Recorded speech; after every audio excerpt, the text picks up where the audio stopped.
Ah, moçada, vocês não vão acreditar na bagunça que virou a nossa vida aqui na fazenda industrial depois que o Bento chegou. A gente estava precisando de um guarda noturno. O pátio é enorme, cheio de tralha valiosa e a cerca estava sempre arrebentada. Apareceu esse Bento. Um sujeito quieto, meio calado, parecia que estava sempre cansado. Falava pouco, mas o jeito dele era de gente honesta, trabalhadora. Ele pegava o turno das 10 da noite até o sol raiar. Nos primeiros dias, tudo na paz. Nenhuma ocorrência. A gente até pensou, bom, achamos nosso homem finalmente. Mas olha, o que a gente achou foi o inferno.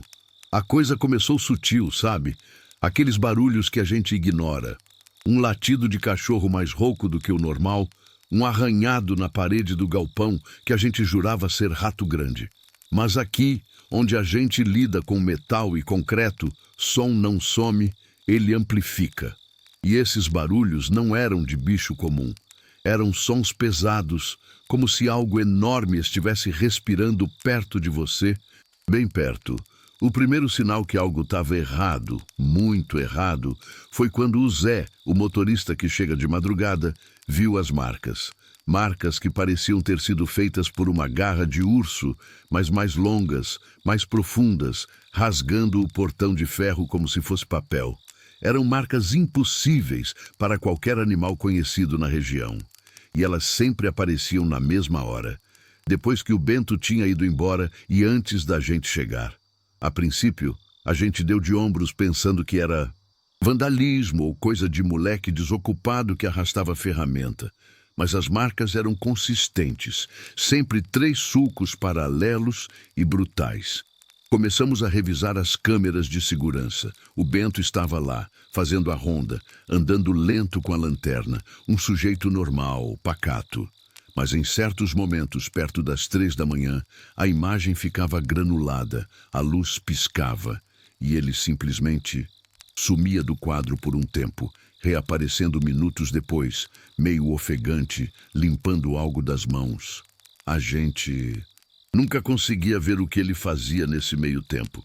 Era como se a escuridão engolisse só ele e nada mais.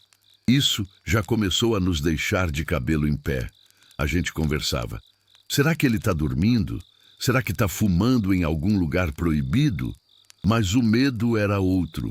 O medo era do que acontecia quando ele sumia, e o medo se confirmou.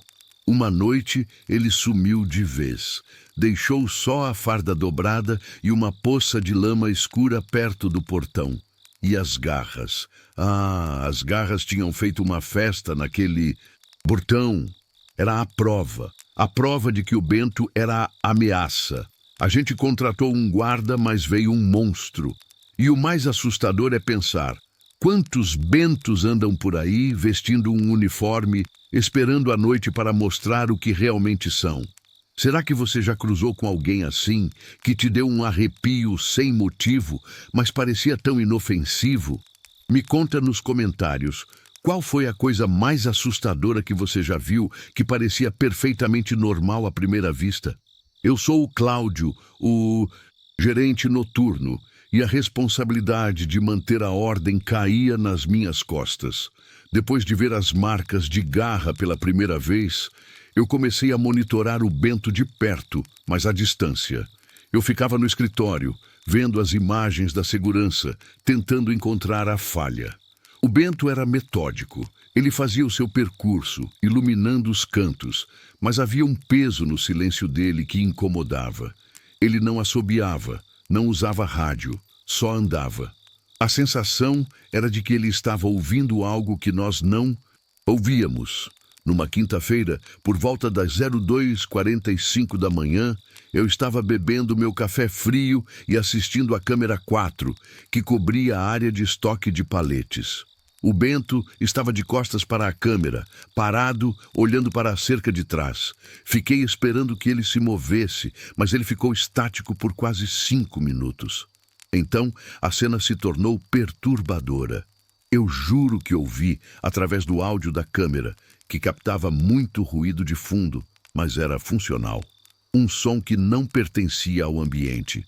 Não era vento, não era motor. Era um rosnado baixo, profundo, quase um ronco pulmonar. Não vinha do Bento, parecia vir de dentro dele. O corpo dele teve um espasmo, um tremor rápido, e ele levou a mão à cabeça, como se estivesse lutando contra uma dor de cabeça terrível. Eu congelei na cadeira. Nesse momento, a luz do poste mais próximo, que ficava a uns 30 metros do Bento, piscou 3 vezes e apagou. Escuridão total naquele quadrante. O Bento não tinha lanterna apontada para o poste. Ele estava olhando para o chão. Foi um corte de luz muito localizado, e o rosnado aumentou um pouco. Parecia que ele estava se controlando para não gritar. Eu liguei para o rádio dele imediatamente. Bento, tudo certo na área 4? O que houve com a luz? Demorou uns 10 segundos para ele responder. A voz dele veio grossa, rouca, quase irreconhecível. Ele disse: tudo na paz, Cláudio. Acho que o fusível do poste queimou. Vou checar. Mas o tom não era de paz. Era de contenção, de esforço físico. Brutal. Ele desligou o rádio antes que eu pudesse responder, e o que aconteceu a seguir foi o que me fez realmente tremer. No monitor, embora a área estivesse escura, eu vi a silhueta do Bento se mover, não andando, mas se esgueirando. Ele se abaixou, ficando quadrúpede, e sumiu na escuridão sob os paletes de madeira, uma área que nem mesmo um cachorro conseguiria entrar sem se arrastar. Eu gritei para o monitor: Bento, o que você está fazendo aí embaixo? Não houve resposta. A câmera ficou gravando a escuridão total por 15 minutos. 15 minutos de silêncio absoluto no áudio, exceto pelo meu próprio batimento cardíaco acelerado. Eu estava convencido de que ele tinha sofrido um mal súbito ou estava sendo atacado por algo. Quando ele reapareceu na câmera 4, ele estava de pé novamente, limpando as mãos e o uniforme de uma poeira escura. A luz do poste continuava apagada. Ele andou em direção à câmera 5 e continuou sua ronda como se nada tivesse acontecido. Naquela manhã, quando fui inspecionar o local do poste apagado, encontrei a carcaça de um gambá, completamente esmagada, enterrada na terra fofa, e as 3 marcas de garras fincadas na base de concreto do poste. Eu guardei essa informação para mim. Não podia acusar o Bento de nada ainda, mas o medo era palpável. Eu senti que ele sabia que eu estava observando e que aquilo era um aviso. A tensão no ar era cortante. Depois daquela noite com o gambá, eu não conseguia mais olhar para o Bento da mesma forma. Ele parecia mais forte, os ombros mais largos, e havia um odor que pairava perto dele, mesmo durante o dia. Era um cheiro metálico, de ferro enferrujado misturado com terra molhada, e algo mais pungente, algo que lembrava sangue seco. Tentei ignorar, pensando que talvez fosse o desinfetante da faxina ou algo dos galpões, mas o cheiro seguia o Bento. Decidi que precisava de provas concretas antes de confrontá-lo ou reportar algo tão bizarro. Comecei a inspecionar o vestiário dele, discretamente, quando ele estava longe. O armário dele estava sempre trancado com um cadeado grande e robusto. Eu já tinha as chaves mestras para emergências, mas hesitei em usá-las, sentindo que estaria violando algo muito perigoso. Mas o medo falou mais alto. Numa tarde de sábado, quando o turno dele estava longe, eu abri o armário. O cheiro metálico era 10 vezes mais forte lá dentro. Não havia nada muito fora do comum à primeira vista. A farda reserva, uma garrafa térmica, um par de botas de trabalho, mas as botas, elas estavam estranhamente limpas na sola, mas o couro estava rasgado e arranhado nas laterais, como se tivessem sido usadas para caminhar por escombros muito afiados. E havia manchas escuras, quase pretas, que não eram de graxa. Eu passei o dedo na mancha e cheirei. Era o cheiro de ferro. Minha mão começou a tremer. Olhei para o fundo do armário e vi um pequeno saco de lona, daqueles que carregam ferramentas pesadas. Hesitei de novo, mas peguei. O saco estava pesado, muito pesado. Quando o abri, quase vomitei. Não era uma ferramenta, eram pedaços de carne crua, dilacerada, de algum animal que eu não conseguia identificar, misturada com pelos e ossos pequenos, limpos de forma estranha, como se tivessem sido roídos. Eram restos de refeição. Ele estava usando o armário da empresa como depósito de restos mortais, e o cheiro de ferro era o sangue. Fechei o saco rapidamente, o coração batendo na garganta. Ele não estava apenas matando animais, ele estava consumindo-os. Eram pequenos demais para serem ataques de lobo ou cachorro. Isso era predatório e muito organizado. Ele estava guardando a caça dele. Reorganizei o armário exatamente como estava, trancando-o, e corri para a sala de monitoramento, tentando processar o que tinha visto. A adrenalina estava tão alta que eu mal conseguia respirar. Eu precisava de mais tempo de câmera. Eu precisava ver o que ele fazia quando sumia. Naquela noite, quando o Bento chegou para o turno, ele me cumprimentou com a mesma indiferença de sempre, mas seus olhos pareciam mais fundos na tomada. E eu notei que suas unhas estavam anormalmente grossas, quase como garras já na ponta dos dedos. Era sutil, mas visível se você estivesse procurando. Eu passei a noite assistindo-o com a respiração suspensa. O cheiro de ferro parecia estar impregnado nas minhas roupas agora. Eu sabia que se ele percebesse que eu estava investigando, eu seria a próxima presa a ser armazenada naquele armário imundo. O medo não era mais dele ser um guarda negligente, mas sim dele ser uma criatura que usava o uniforme como disfarce e que a escuridão era o seu verdadeiro palco.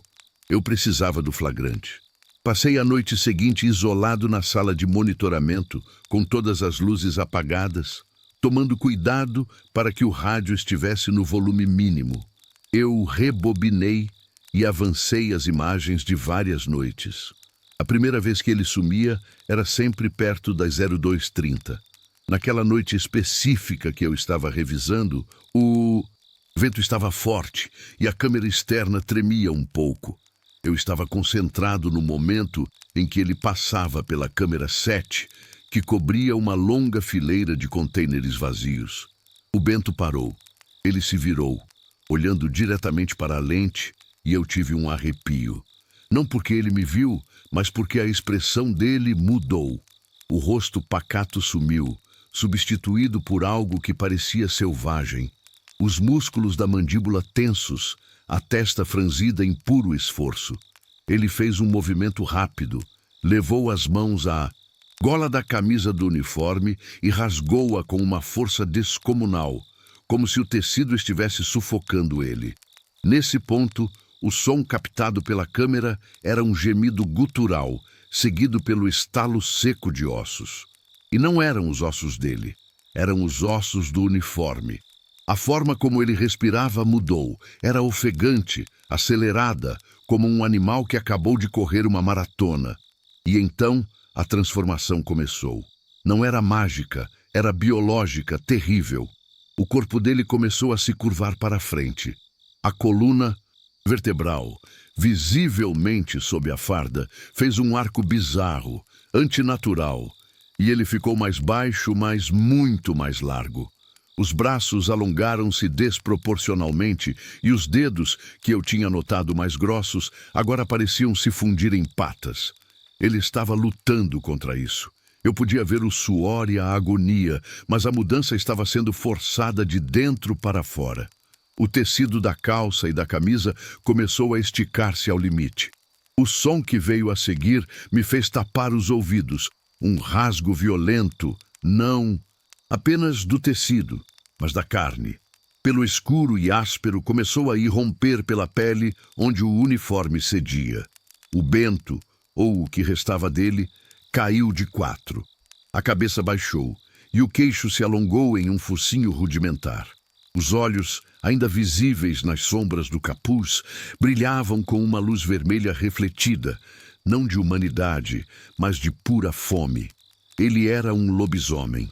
Não o monstro folclórico, mas algo mais grotesco, mais sujo, que vestia a pele humana durante o dia para trabalhar. Transformação completa. Ele não estava sumindo na escuridão. Ele estava se tornando a escuridão. O relógio marcava 02:47, exatamente o horário que ele sempre desaparecia.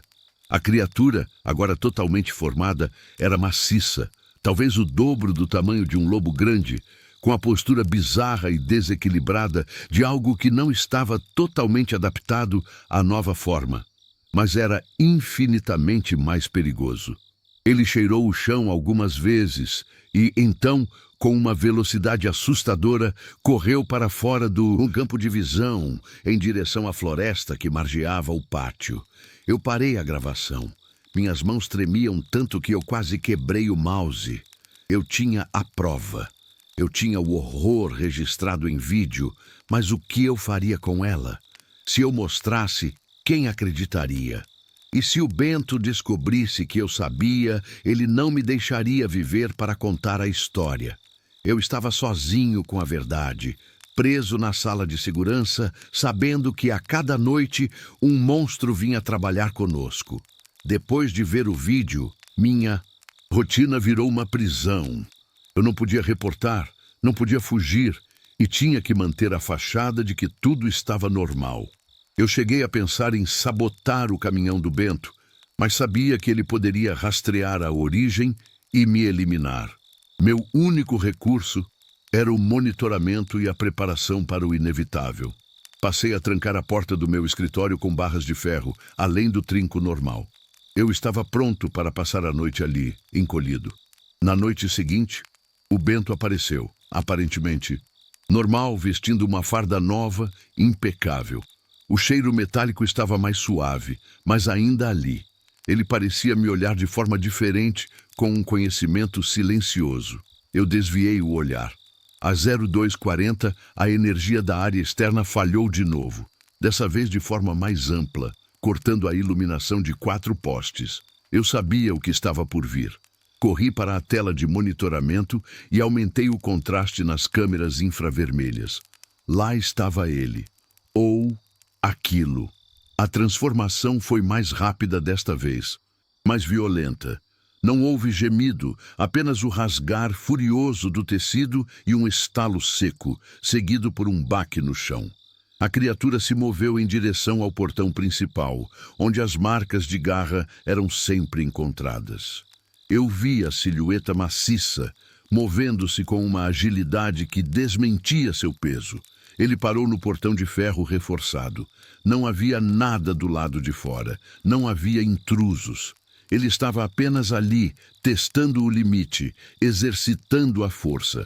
Ele levantou uma das patas dianteiras, que agora terminava em garras que pareciam lâminas de obsidiana, e as fincou na chapa de metal do portão. Eu ouvi um som horrível, um guincho agudo de metal sendo torturado. E a criatura começou a puxar.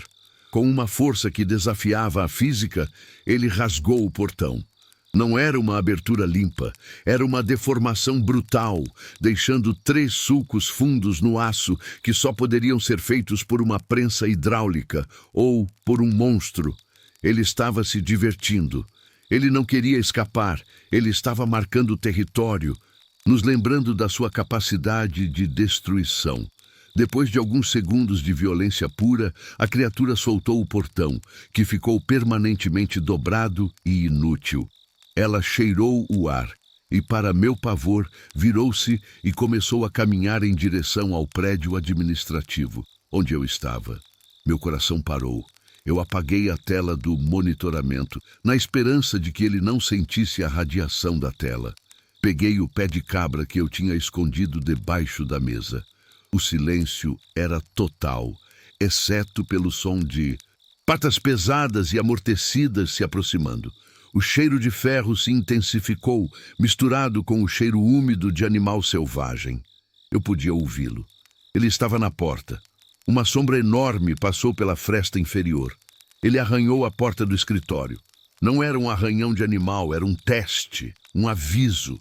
O metal da porta gemia sob a pressão. Ele parou. Respirou fundo, e então eu ouvi o som de mastigação. Ele não estava tentando entrar, ele estava cheirando e comendo algo que tinha deixado ali. Depois de um minuto que pareceu uma eternidade, os passos se afastaram. Voltei a ligar o monitor. A criatura havia voltado para a área de contêineres e estava voltando à sua forma humana, a agonia da mudança visível mais uma vez. Ele reapareceu, curvado, exausto, vestindo apenas farrapos de uniforme, e então caminhou cambaleando para o vestiário para pegar a farda reserva. O dano no portão era inegável. Não era mais só um mistério, era um crime sobrenatural. Eu cometi um erro fatal. Na noite seguinte, eu estava tão exausto de noite sem dormir, observando o monitor, que acabei cochilando por volta da 1 da manhã. Acordei sobressaltado às 02:55. O silêncio era pesado, diferente. Olhei para o monitor e vi a imagem congelada, pixelada. A transformação tinha acontecido, mas desta vez a criatura desativou ou danificou as câmeras. Não havia imagem, apenas estática. Pior, eu ouvi um estalo alto vindo do vestiário, que ficava no corredor ao lado do meu escritório. Eu sabia. Ele estava procurando algo, ou pior, estava me procurando. Eu agarrei o rádio e o pé de cabra. A bateria do rádio estava quase no fim, mas eu tinha que tentar avisar alguém. Minha voz falhou. Eu não conseguia produzir um som. O pânico me paralisou. Levantei-me lentamente, tentando não fazer barulho, e comecei a me afastar da porta, rumo à janela de emergência. Foi então que ouvi o som. Não eram patas no chão. Era o som de algo que respirava pesadamente, muito perto, seguido por um ruído de carne e osso se movendo. Eu não tinha mais tempo. Abri a porta do escritório o suficiente para espiar o corredor. A luz de emergência vermelha tremeluzia, mal iluminando, e lá estava ele. A criatura estava parada a menos de 10 metros na entrada do vestiário. Era enorme. Os pelos eram mais grossos e escuros do que eu tinha visto no vídeo, e os músculos sob a pele pareciam feitos de pedra. Ele estava farejando o ar. Ele estava me caçando. Eu prendi a respiração. A criatura levantou a cabeça. Eu vi os olhos. Eles não eram vermelhos, mas amarelos, brilhando com uma inteligência fria e uma fome insaciável. Eram os olhos do Bento, mas desprovidos de alma. Ele me viu. Não houve dúvida. Ele me encarou através da fresta da porta e soltou um grunhido baixo, um som que vibrou no meu peito. Eu senti a necessidade de fechar a porta e travar, mas meus pés estavam pregados. A criatura deu um passo. O peso deslocado fez o chão tremer levemente. Eu podia sentir o cheiro forte, uma mistura nauseante de suor, terra e morte. Meu instinto de sobrevivência disparou. Fechei a porta com um estrondo e joguei a barra de ferro no trinco. O baque foi alto. Instantaneamente, a criatura se chocou contra a porta. O impacto foi tão forte que a estante de arquivos ao lado do meu escritório tombou. Eu me afastei, esperando que a porta cedesse.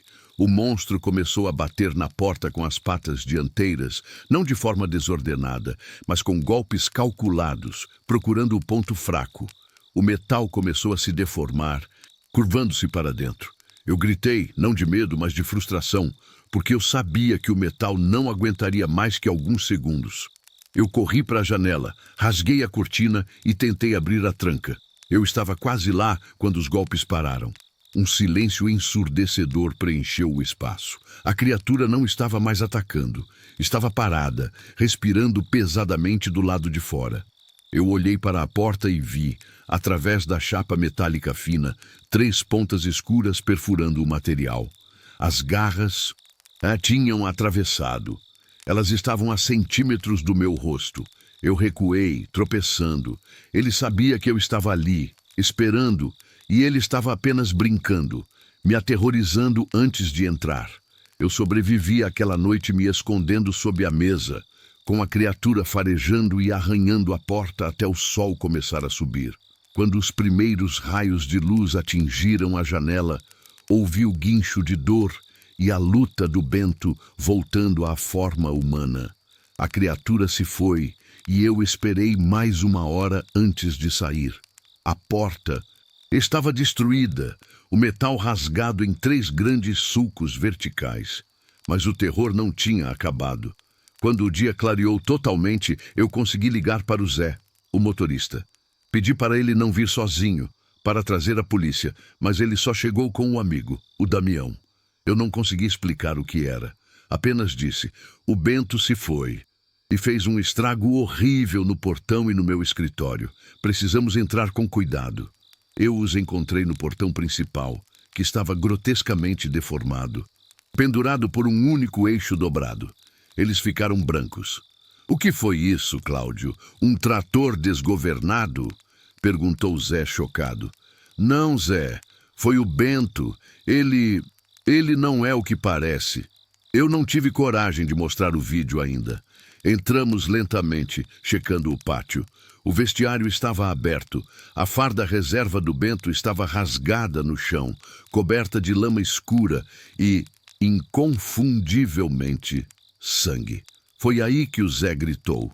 Ele tinha ido inspecionar a área de máquinas pesadas, na esperança de encontrar o Bento dormindo ou ferido. O que ele encontrou foi o Damião. Não o Damião, mas o que restou dele. O Damião tinha chegado mais cedo naquela manhã para ligar os motores e devia ter cruzado com o Bento no seu momento de transição final, o mais vulnerável e o mais faminto. A cena era indescritível. O corpo do Damião estava incompleto. Não era um ataque de animal comum. Havia um padrão na destruição. Os mesmos 3 cortes profundos, precisos, de garras que eu vi no portão. E partes dele haviam sido removidas. Ele não foi apenas morto, ele foi dilacerado e consumido. A fúria da criatura não era apenas destrutiva, era predadora. Nós vomitamos ali mesmo. O Zé, em choque total, começou a chorar, repetindo: quem fez isso? Quem faria isso? Eu sabia a resposta, mas como dizê-la? Como explicar que o monstro estava na folha de pagamento? Eu consegui levá-lo de volta para o carro e finalmente liguei para a polícia, dando uma versão simplificada do horror. Encontramos um corpo. E o guarda noturno sumiu. Suspeitamos dele. A polícia chegou em peso. O cheiro de ferro era avassalador. Eles isolaram a área, mas o que eles encontraram foi só a prova de força bruta e não de um agressor humano. Eles ficaram perplexos com a deformação do portão e a natureza dos ferimentos no Damião. Um dos detetives comentou que parecia ter sido feito por uma máquina industrial, algo que só poderia ser movido por toneladas de pressão. Eu estava observando a cena de longe, tremendo. O Bento, o homem quieto, o guarda noturno, tinha se revelado o carniceiro mais cruel que eu já tinha visto.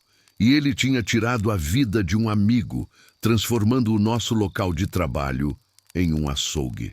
Eu precisava mostrar a verdade, mas o medo de ser ridicularizado, ou pior, de ser considerado cúmplice, me manteve calado. Eu tinha o vídeo, a prova, mas o monstro estava solto e eu sabia que ele retornaria para buscar o seu uniforme e talvez para me encontrar. A investigação policial arrastou-se por dias. Eles estavam atrás do Bento, o homem, o suspeito, mas eu sabia que eles procuravam a pessoa errada. A fúria matutina tinha levado a criatura para a floresta e ela não voltaria enquanto houvesse luz. Eu finalmente encontrei o momento. Enquanto os detetives entrevistavam o Zé, eu peguei uma cópia do vídeo da transformação e a salvei em um pendrive, escondendo-a na minha carteira. Não era o momento de entregar. Eu precisava esperar a hora certa, quando a descrença deles fosse mais frágil. Enquanto isso, eu voltei ao escritório, agora liberado, para arrumar minhas coisas. O medo de que o Bento pudesse voltar naquela noite me fazia querer fugir, mas eu sentia que precisava fechar o ciclo. Foi no final da tarde, enquanto o sol baixava, que eu encontrei o último vestígio dele. Não estava no armário, que a polícia já tinha revistado, mas sim numa caixa de medidores elétricos, bem escondida, perto da cerca de arame farpado no limite da propriedade. Era o uniforme dele, a farda suja daquela noite de terror. Ela estava limpa agora, curiosamente passada e dobrada de forma quase militar. Perfeita. Exceto por um detalhe. O distintivo do guarda noturno, que deveria estar preso ao bolso, havia sido arrancado, deixando apenas o buraco dos pinos. Eu peguei a farda, sentindo o peso do tecido.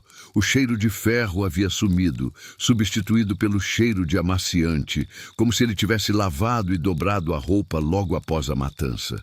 O que me aterrorizou não foi a farda abandonada, mas a mensagem que ela carregava. Ele a tinha deixado ali, limpa, dobrada, pronta para uso, como se estivesse apenas em um intervalo. A criatura não tinha fugido. Ela tinha se aposentado temporariamente, esperando o momento certo para reassumir o disfarce. Ele não havia perdido a capacidade humana de organização. A criatura mantinha a memória e a rotina do homem que um dia foi. Isso era muito pior do que um animal selvagem. Era um predador inteligente, um lobisomem que planejava seus turnos. No mesmo local, sob a farda, encontrei o distintivo. Estava fincado na terra, não de forma casual, mas como um marco, uma bandeira. E ao lado do distintivo, as 3 marcas de garra profundas gravadas na terra úmida. O aviso era claro. Eu volto. Eu me senti nauseado. A criatura não era apenas um acidente da natureza. Era um ser com uma agenda que usava a farda como uma pele social, um passe livre para entrar e sair de nossas vidas. Naquela mesma noite, eu peguei minhas coisas e fugi da fazenda. Industrial. Deixei o pendrive em um envelope lacrado, endereçado ao detetive-chefe com uma nota simples. Assista isso. Vocês estão procurando o homem. Mas o monstro está lá fora. Ele volta quando o sol se põe. Eu não esperei para ver a reação. Eu não podia. A visão daquele uniforme dobrado, esperando por seu hospedeiro, e a marca na terra, me fizeram entender que eu era o próximo na lista de alvos, caso ele decidisse retomar o turno. Eu nunca mais voltei para aquela fazenda. Mudei de cidade. Cortei contato com o Zé, que infelizmente nunca se recuperou do choque da perda do Damião e da visão daquele açougue matinal. A polícia, claro, concluiu que o Bento era o assassino, mas o caso foi arquivado como suspeito foragido de alta periculosidade com evidências de psicopatia e força excepcional. Eles viram o vídeo que deixei, mas os detetives disseram que era algum tipo de montagem bizarra ou efeito especial de baixa qualidade. Talvez uma tentativa de acobertar outro crime. Eles jamais aceitariam a verdade. Um lobisomem trabalhando como guarda noturno? O sistema não está preparado para esse tipo de terror. A verdade ficou comigo, um fardo de pavor e insônia. A cada noite de lua cheia, ou mesmo quando a escuridão é particularmente densa, eu me pego olhando para a janela, esperando ver aqueles olhos amarelos brilhando no breu. Eu mudei de nome, mudei de vida, mas o horror não me larga. A imagem do uniforme dobrado, limpo e à espera é o que me tira o sono. Foi destruída. A criatura não foi caçada. Ela simplesmente tirou férias. Ela está lá fora, vagando em sua forma verdadeira na floresta, caçando, se alimentando, e a qualquer momento ela pode decidir que é hora de voltar à civilização, vestir novamente o disfarce da normalidade e procurar um novo emprego, talvez em uma cidade vizinha, talvez em um novo turno. É a ameaça constante de que o mal mais puro pode ter um crachá e cumprir horário. Ele não precisa de rituais ou maldições antigas. Ele é uma rotina de trabalho. O que ele procura agora? Uma nova identidade, uma nova farda, ou talvez ele tenha se cansado da floresta e decida se misturar em uma multidão. O que eu vi não foi apenas um ataque brutal, mas uma anulação da fronteira entre o humano e o monstro. O Bento era a prova de que alguns monstros não se escondem nas sombras. Eles vestem uniformes de serviço e se camuflam na exaustão e na invisibilidade da classe trabalhadora. Ele se transformou em uma criatura que pode rasgar, aço e no dia seguinte dobrar perfeitamente sua roupa. E esse dualismo é o que mais me apavora. O que ele fez com o Damião, o que ele fez com o Portão de Ferro, não são aberrações isoladas, mas sim a expressão da sua natureza. E ele voltará. Eu sei que voltará. E se não for para a fazenda, será para o nosso bairro, para a nossa rua, procurando o próximo turno noturno e a próxima oportunidade para se alimentar. Eu sinto que todos nós estamos à mercê de algo que se parece conosco durante o dia e se torna um pesadelo absoluto quando o sol se põe.